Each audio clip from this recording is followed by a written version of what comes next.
ধরুন আপনার মাসিক বেতন ৩০,০০০ টাকা। আচ্ছা, ৫ বছর পর সেটা বেড়ে না হয় ৫০,০০০ টাকা হলো। কিন্তু একবার কি ভেবে দেখেছেন আপনার জীবনযাত্রায় আসলে কতটা পরিবর্তন এসছে? আপনার বাবা হয়তো ঠিক যেভাবে কষ্ট করে সংসার চালিয়েছেন, আজ আপনিও ঠিক সেভাবেই মাসের শেষে টানাটানিতে আছেন। কিন্তু কেন এমন হচ্ছে? কেন বাংলাদেশের লাখ লাখ চাকরিজীবী মানুষ সারা জীবন হাড় ভাঙা খাটুনি খেটেও মধ্যবিত্তের গণ্ডিটা পেরোতে পারছে না? চলুন আজকের এই আলোচনায় আমরা সেই কঠিন সত্যগুলো খুঁজে বের করি আর দেখি এই চক্র থেকে বের হওয়ার উপায়টা আসলে কি। দেখুন, এই লড়াই আপনি কিন্তু একা নন। বাংলাদেশে কোটি কোটি মানুষ ঠিক একই অবস্থার মধ্যে দিয়ে যাচ্ছে। সবাই চাকরি করছে, দিনরাত খাটছে, কিন্তু আর্থিকভাবে এক চুলো এগোতে পারছে না। মাসের শেষে ব্যাংক অ্যাকাউন্টের দিকে তাকালে একটা দীর্ঘশ্বাস বেরিয়ে আসে। পরিবারের জন্য একটু ভালো কিছু করতে গেলেই হাজারবার ভাবতে হয়। বিশ্বাস করুন, এটা আপনার ব্যক্তিগত কোনো ব্যর্থতা নয়, এটা একটা সিস্টেম, একটা ফাঁদ, যেখান থেকে বেরিয়ে আসার পথটা আমাদের জানতে হবে। চলুন আমরা রাহেলার গল্পটা একটু শুনি।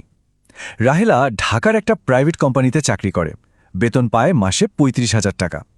তার প্রতি মাসের খরচটা মোটামুটি এই রকম: বাড়ি ভাড়া দিতে হয় ১২,০০০, খাওয়া দাওয়ায় চলে যায় ৮,০০০, অফিসে যাতায়াত করতেই লাগে ৩,০০০, আর মোবাইল ইন্টারনেট বিল আসে ১,৫০০। বাড়িতে বাবা মাকে পাঠাতে হয় ৫,০০০, আর টুকটাক অন্যান্য খরচ তো আছেই, ধরুন আরও ৩,০০০। তো সব মিলিয়ে মাস শেষে তার হাতে কত থাকে? মাত্র ২,৫০০ টাকা। আর এটা শুধু রাহেলার গল্প না, বাংলাদেশ পরিসংখ্যান ব্যুরোর তথ্যও কিন্তু বলছে দেশের মধ্যবিত্তদের ৭০%-ও বেশি মানুষ তাদের আয়ের প্রায় পুরোটাই খরচ করে ফেলে। এই যে অবস্থাটা, এটাকে কিন্তু দারিদ্র্য বললে ভুল হবে। এটা আসলে একটা অন্য জিনিস, একটা পরিকল্পিত ফাঁদের মতো, যার নাম দ্য মিডল ক্লাস ট্র্যাপ। মানে এমন একটা অবস্থা যেখানে লাখ লাখ মানুষ আটকে আছে। তারা গরিব না, কিন্তু ধনী হওয়ার স্বপ্নটা তাদের কাছে সবসময় দূরের তারা হয়েই থেকে যায়। তারা জীবনভর একটা ইঁদুর দৌড়ে অংশ নেয় ঠিকই, কিন্তু ফিনিশ লাইনে আর কখনোই পৌঁছাতে পারে না। আচ্ছা, তাহলে চলুন আমরা প্রথম এবং সম্ভবত সবচেয়ে বড় কারণটা বোঝার চেষ্টা করি, যেটার কারণে আমাদের আয় বাড়লেও অবস্থার কোনো পরিবর্তন হয় না। আর সেটা হলো লাইফস্টাইল ইনফ্লেশন। জিনিসটা খুব সোজা। যখনই আমাদের বেতন একটু বাড়ে, আমরা সাথে সাথে আমাদের জীবনযাত্রার মানও একটু বাড়িয়ে ফেলি। মানে একটা আরেকটু ভালো ফোন কিনি, একটু বড় বাসায় উঠি, কিংবা একটু নামিদামি রেস্টুরেন্টে খেতে যাই। এটা খুব স্বাভাবিক একটা ব্যাপার, কিন্তু আর্থিকভাবে দেখলে এটাই আমাদের সবচেয়ে বড় শত্রু। অর্থনীতির ভাষায় একে বলে হেডোনিক ট্রেডমিল। মানে কি? মানে হলো আপনি ট্রেডমিলে খুব জোরে দৌড়াচ্ছেন, ঘাম ঝরাচ্ছেন, কিন্তু দিন শেষে সেই একই জায়গায় দাঁড়িয়ে আছেন। একবার ভাবুন তো, ২০১৮ সালে আপনার বেতন ছিল হয়তো ২০,০০০ টাকা, আর এখন ২০২৪-এ সেটা বেড়ে হয়েছে ৪০,০০০। ডাবল। কিন্তু আপনার জমানো টাকা কি ডাবল হয়েছে? বেশিরভাগ মানুষের উত্তর হবে না। কেন? কারণ বেতন বাড়ার সাথে সাথে আমরা আমাদের জীবনযাত্রার খরচটা এমনভাবে বাড়িয়ে ফেলেছি যে ওই অতিরিক্ত টাকাটা পুরোটাই নতুন খরচের পেছনে চলে গেছে। ধনী আর মধ্যবিত্তের মধ্যে মূল পার্থক্যটা এখানেই। ধনীরা আয় বাড়লে খরচটা আগের মতোই রাখে আর বাড়তি টাকাটা বিনিয়োগ করে, আর মধ্যবিত্তরা আমরা সে টাকাটা খরচ করে ফেলি।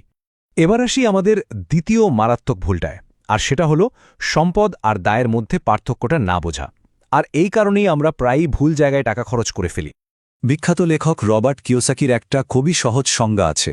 অ্যাসেট বা সম্পদ হলো সেই জিনিস যা আপনার পকেটে টাকা নিয়ে আসে। যেমন ধরুন কোনো বাড়ির ভাড়া, স্টক মার্কেট থেকে পাওয়া ডিভিডেন্ড বা কোনো ব্যবসার লাভ। আর লায়াবিলিটি বা দায় হলো ঠিক তার উল্টোটা, মানে যা আপনার পকেট থেকে টাকা বের করে নিয়ে যায়। যেমন আপনার শখের গাড়িটার তেলের খরচ, সেটার মেইনটেনেন্স, বা আপনার দামি মোবাইলটার বিল। আমরা মধ্যবিত্ত পরিবারে কি স্বপ্ন দেখি? একটা ভালো চাকরি করব, একটা গাড়ি কিনব, একটা সুন্দর ফ্ল্যাট হবে। কিন্তু আমরা কখনোই ভেবে দেখি না যে এই জিনিসগুলো আসলে প্রতি মুহূর্তে আমাদের পকেট থেকে টাকা বের করে নিচ্ছে। আমরা কষ্ট করে আয় করি, সেই টাকা দিয়ে লায়াবিলিটি কিনি, আর তারপর অবাক হয়ে ভাবি টাকা জমছে না কেন। অন্যদিকে ধনীরা তাদের আয় দিয়ে অ্যাসেট কেনে, আর সেই অ্যাসেট তাদের জন্য আরও টাকা তৈরি করে। আমাদের তৃতীয় যে ভুলটা, সেটা সম্ভবত সবচেয়ে বেশি ঝুঁকিপূর্ণ, আর সেটা হলো শুধুমাত্র একটা চাকরির আয়ের ওপর পুরো জীবনটা পার করে দেওয়ার চিন্তা করা। নিজেকে একবার খুব ঠান্ডা মাথায় এই প্রশ্নটা করুন। যদি কোনো কারণে আগামীকাল আপনার চাকরিটা না থাকে, তাহলে আপনার পরিবার কতদিন চলতে পারবে? ১ মাস নাকি ২ মাস? বেশিরভাগ মধ্যবিত্ত পরিবারের উত্তর হবে খুব বেশি হলে ৩০ থেকে ৬০ দিন। কারণ তাদের পুরো আর্থিক ভবিষ্যৎটা একটা মাত্র চাকরির উপর দাঁড়িয়ে আছে, যা যে কোনো সময় ভেঙে পড়তে পারে। এটাকে আর্থিক নিরাপত্তা বলে না, এটা অনেকটা এক পায়ের টুলের ওপর বসে থাকার মতো, খুবই ভঙ্গুর। আপনি যদি ধনী মানুষদের দেখেন, দেখবেন তাদের আয়ের উৎস অনেকগুলো। তাদের ব্যবসা থেকে টাকা আসে, বিনিয়োগ থেকে প্যাসিভ ইনকাম আসে, বাড়ি বা দোকান ভাড়া থেকেও টাকা আসে। মানে তাদের কোনো একটা উৎসব বন্ধ হয়ে গেলেও অন্যগুলো কিন্তু ঠিকই চালু থাকে। কিন্তু একজন চাকরিজীবীর ক্ষেত্রে ওই একটা চাকরি তার সবকিছু, ওটা চলে গেলেই সব শেষ। বিশ্ববিখ্যাত বিনিয়োগকারী ওয়ারেন বাফেটের এই কথাটা আমাদের সবার মনে রাখা উচিত। একটা মাত্র আয়ের ওপর নির্ভর করা মানে হল নিজের আর্থিক ভবিষ্যতের চাবিটা অন্য কারো হাতে তুলে দেওয়া। আমাদের অবশ্যই দ্বিতীয় বা তৃতীয় আয়ের উৎস তৈরির কথা ভাবতেই হবে। এতক্ষণ যে সমস্যাগুলোর কথা বললাম, এগুলোর সবগুলোর পেছনে কিন্তু একটাই মূল কারণ আছে, আর সেটা হলো আর্থিক শিক্ষার অভাব। আমাদের স্কুল কলেজ আমাদের ভালো কর্মী বা এমপ্লয়ি হতে শেখায়, কিন্তু টাকা কিভাবে ম্যানেজ করতে হয় সেটা শেখায় না। আমরা স্কুল কলেজে প্রায় ১৬-১৮ বছর পড়াশোনা করি। আমাদের পদার্থ বিজ্ঞান, ইতিহাস, গ্রামার কত কিছু শেখানো হয়, কিন্তু টাকা কিভাবে কাজ করে, কিভাবে বাজেট করতে হয়, কম্পাউন্ড ইন্টারেস্ট বা চক্রবৃদ্ধি সুদের শক্তিটা কি, কিংবা মুদ্রাস্ফীতি কিভাবে আমাদের জমানো টাকা দিনের পর দিন খেয়ে ফেলছে, এই জরুরি বিষয়গুলো আমাদের কখনোই শেখানো হয় না। এর ফলে আমরা টাকা আয় করতে শিখি, কিন্তু সেই টাকাকে বাড়ানো বা ধরে রাখতে শিখি না। আর সব শেষ যে কারণটার কথা বলবো সেটা হয়তো সবচেয়ে শক্তিশালী, যদিও এটা নিয়ে আমরা খুব একটা কথা বলি না, আর সেটা হলো সামাজিক চাপ। এই একটা প্রশ্ন, লোকে কি বলবে, আমাদের দিয়ে এমন সব আর্থিক সিদ্ধান্ত নিতে বাধ্য করে যা আমাদের সামর্থ্যের অনেক বাইরে। বিয়েতে কত খরচ হলো, ঈদে কোথায় বেড়াতে গেলে, বাচ্চার স্কুল কোনটা, এইসব প্রশ্নের উত্তর দিতে গিয়ে আমরা দরকার হলে ধার করে হলেও এমন খরচ করি যা আমাদের করা একদমই উচিত নয়।